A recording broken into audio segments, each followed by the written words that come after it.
Isolario, mappe di isole e arcipelaghi visibili e invisibili.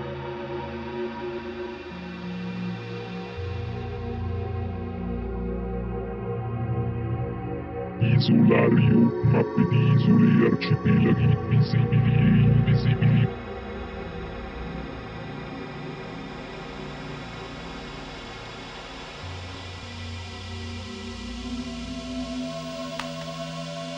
Ciao, siamo freneticamente in movimento alla ricerca di una felicità che ci sfugge in proporzione agli sforzi che compiamo per raggiungerla.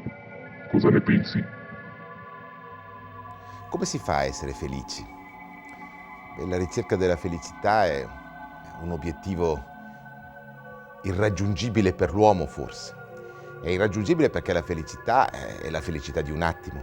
Appena l'hai raggiunta, ti sfugge dalle mani. È già qualcosa del dopo la felicità.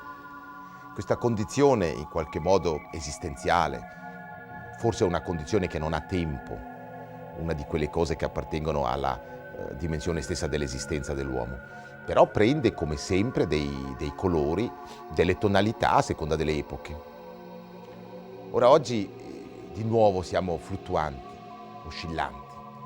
Da una parte scambiamo o confondiamo la felicità con la frenesia, la confondiamo con il bisogno di eccitazione, con il bisogno di eccesso a vari livelli.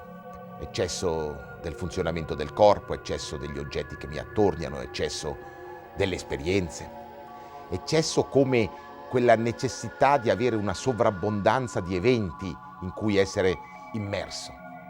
Proprio la parola immerso, come se l'uomo di questa ipermodernità, di questa modernità che va alla sovrabbondanza di sé, avesse bisogno di essere immerso in questa sovrabbondanza di eventi informativi, visivi, di stimolazioni sensoriali di varia natura. E all'assenza di tutto questo è come se noi riscoprissimo una sorta di vacuum che spesso chiamiamo stress, chiamiamo depressione, chiamiamo vuoto esistenziale. Ecco, è come se tutto questo riempisse questo vacuum necessariamente per impedirci di essere infelici. Allora siamo felici quando tutta questa grande messa in funzione di iperstimolazione funziona.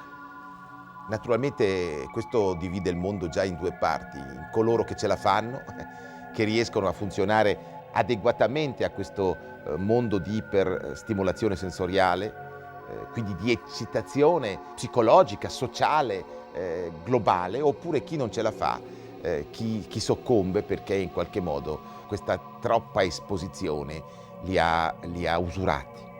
Ma sull'altro versante naturalmente c'è questo grande bisogno, lo si coglie qua e là, questo grande bisogno del silenzio, questo grande bisogno di porsi in ascolto di qualcosa, questo grande bisogno di riscoperta delle cose più elementari. L'uomo contemporaneo oscilla e il guaio è che anche questo secondo, che potrebbe ricollegarsi a una grande tradizione in cui l'ozio è la condizione di una felicità ritrovata dentro la categoria della pazienza, dell'attesa, del silenzio, del tempo lento. Anche questo poi lo si vede molto bene, viene immediatamente commercializzato, viene immediatamente trasformato in oggetto di consumo, viene immediatamente ingoiato in qualche modo, trasformandolo o riducendolo o impoverendolo della sua grande capacità di essere un balsamo per la nostra esistenza irrequieta. Certo, viviamo in questo paradosso, tra il grande rumore e il bisogno di silenzio, tra la paura del silenzio, la paura che il silenzio ci rispinga dentro questo vuoto e il bisogno di tornare a immergersi in una full immersion nel grande rumore sociale.